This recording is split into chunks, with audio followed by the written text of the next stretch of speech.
Ay, dumating na. Baba mo na lang dito, kuya. Yan. Motor lang? Motor ka.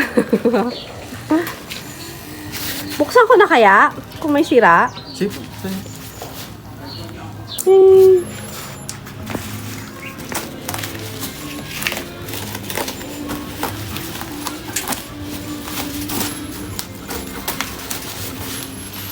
Malaki pinanggalingan yata nito. Sa Manila lang din naman. Kasi mahirap baka may damage kasi. Transfer. Ilang transfer eh, no? Dami kami din anang ito. Ano yun, ay?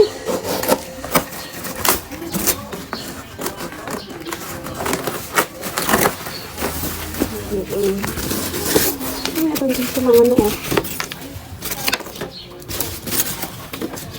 Ito po ba yan? Ito po. Mukhang okay naman. Hindi na nila ito, no? Over kasi. Ang mangyari po dito, kung alin na may damage, yun lang may lubad. Ah, okay. Hindi, buo siya. Buo ano? Pero wala naman. Piling ko wala naman. Ang problema ko lang kasi dito, pag may ganun dito, may basag. Okay na. Dami na pagkano na rin. Oh, sa dami na ng pinagdaanan, no? Ano? Butas-butas na. Kaya po natin natin. Matuloy na. Ibig naman dito. Sige, lapag mo lang dun. Checking.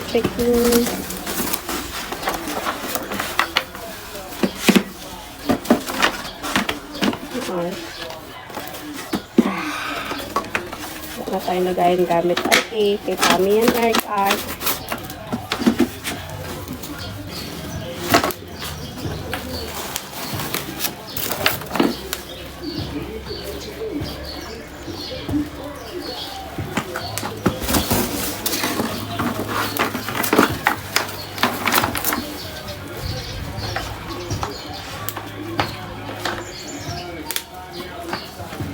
Ito, sana wala tong damage.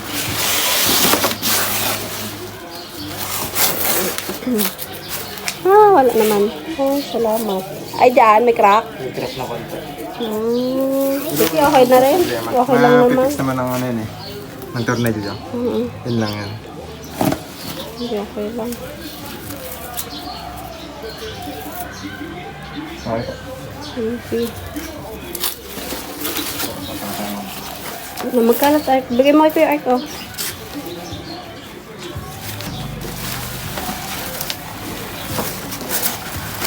May manual niya.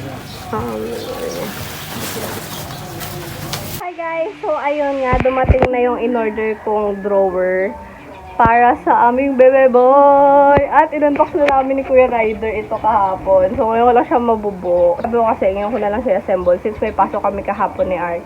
So tara, samahan nyo ko. Yan, so excited na. Kasi binili ko to dahil wala nang talagang lalagyan. Wala nang lalagyan ng gamit at damit sa kwarto kasi limited lang, liit lang yung aming closet at saka mga cabinet. So, ito team kahoy tayo ngayon, team puti. Kasi last time ang binili ko sa amin ni Ark is yung white naman na Durabox. So, aesthetic pa din, team puti pa din. Pero sabi ko, gusto ko talaga ng team kahoy. So, tara, samahan nyo akong buuin to. So, ito siya guys. Anong tawag dito sa kahoy na to, ya? Hindi siya kahoy eh, ha? Lawanit. Lawanit lang pala siya guys. Hindi siya talaga kahoy, parang cardboard siya. Yan. Pero okay na din for its price. Ito, may kasama na rin siyang kinda manual. Ayan. I-figure out na lang natin mamaya. Ito yung tsura niya guys. 5 siya. 5 layers. So, tara. Guys, ito yung tornilyo. Mga nakahiwalay na. Ayan. Screws. Meron din ito maliit na screwdriver. Ano ba yun? Pero hiniram ko tong set na kuya ng pang-screw. Mas mabilis daw. Siyempre, pag di natin ito na-assemble, si kuya na papabuhay ko. Unahin muna natin guys yung drawer. Ay! Pan. Parang wala naman. Parang puro mahaba naman ito. Pero, alisin muna natin.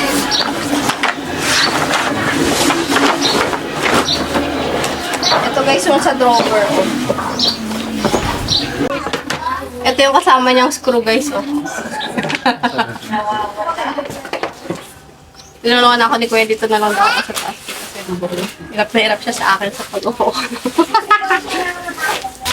So, isa pa lang damage. Chinek pa naman namin to ni Kuya. Pero sa loob naman to. Kaya, carry lang din. So, yun guys. Start tayo sa drawer. Ito guys, yung mahabang tornilyo para dito.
Natin mo. Mga pamalo.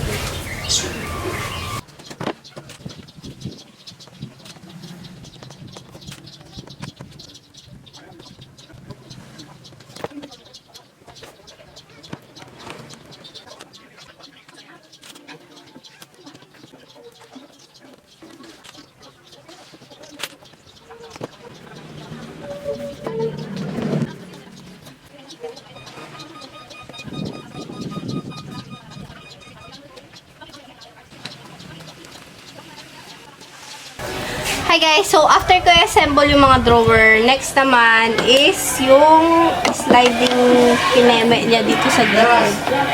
So, ang style kasi is isa-isahin ko sila sa gilid. Ayan, hindi ko pa pinagsabay kanina yun. Ang style naman nito, meron lang siyang ito, lock dito sa gilid. Ano mo lang siya, tapos hila. Diba? So, itong isa is para dun sa gilid niya. Tapos itong sa kabila is para dito sa drawer.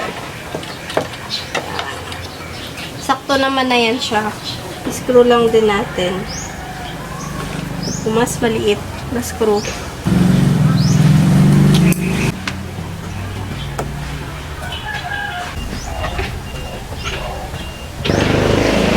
Tapos, kung nakalagay naman na ito mamaya, ganyan mo lang.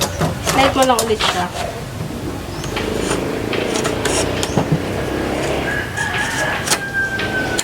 Madali na yan mag-lock. So, assemble muna natin.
Ano yan? Ano kain nyo? Heart?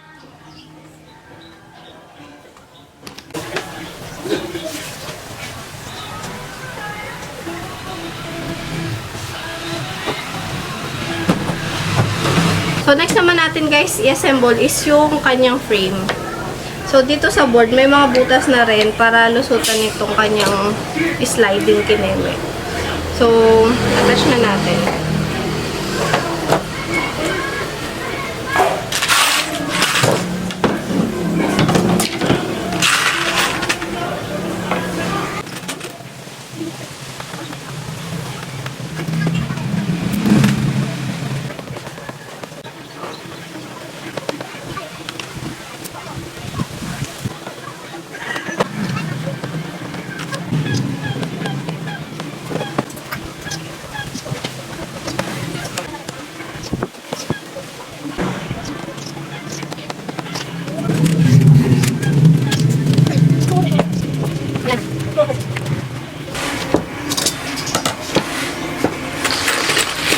Ito nga pala yung screw guys na gagamitin.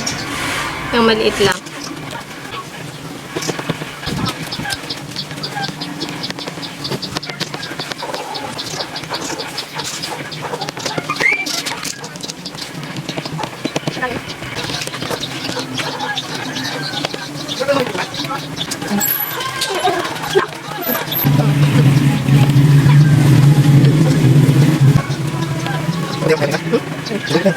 Next naman natin ilalagay guys is itong kanyang brace.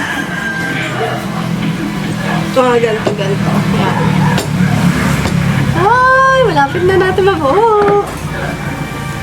Naka-enjoy ito gawin. I like it.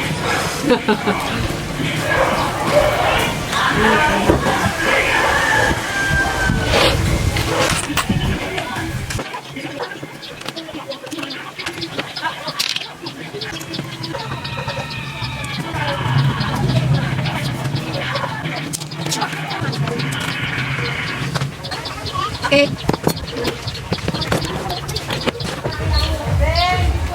Sige, te. Next month. Lapit na.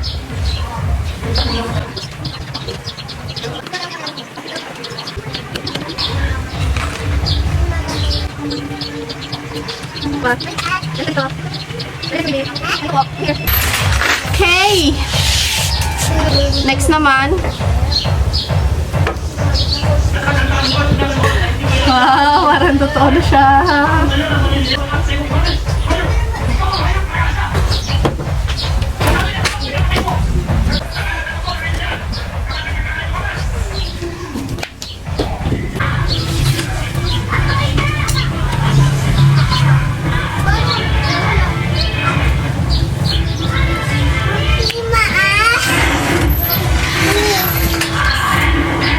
Orange pink.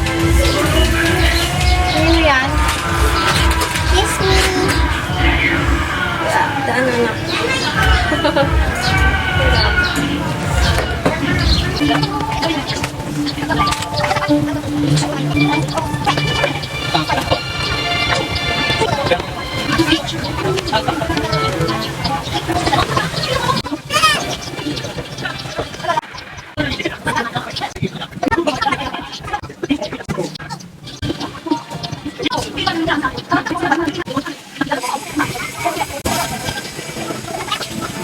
Guys, eto na. Di ba tapos? Tayo lang natin.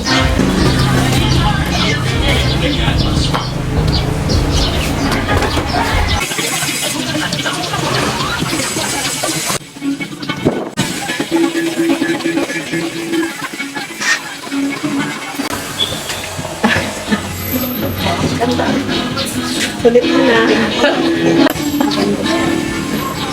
Hanggang pa dun yung ano nyo, yun ano, patingin.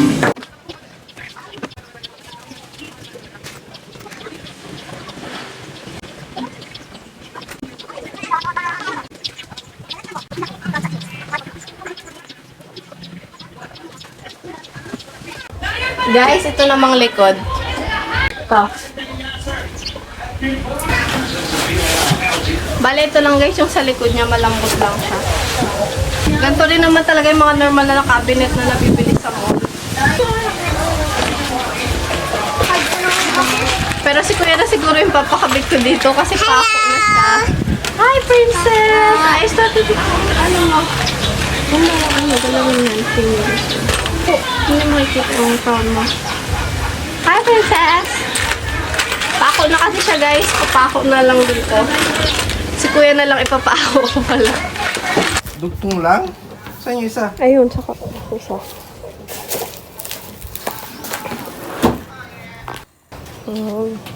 Pako na lang siya, guys. Kaya may pako na maliliit. O, diba?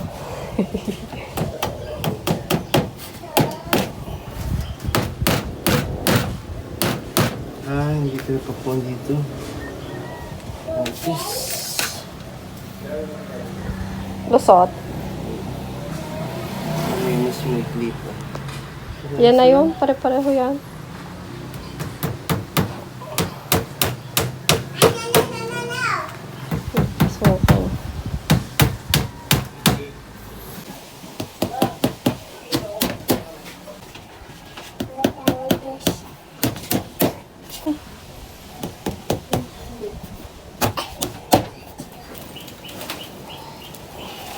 So,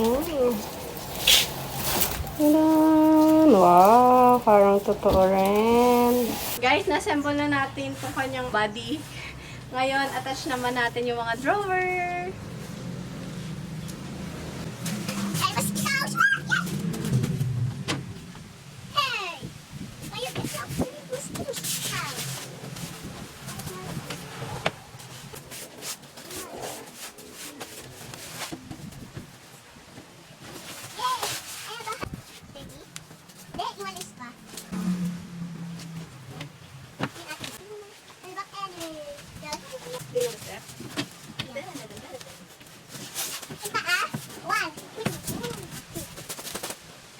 Ganon? Ready, go! Ready, go!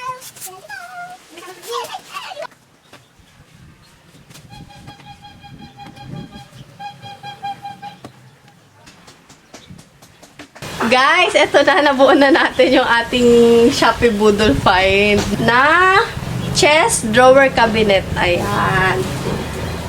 Bale, 5 layers to. And sobrang taman.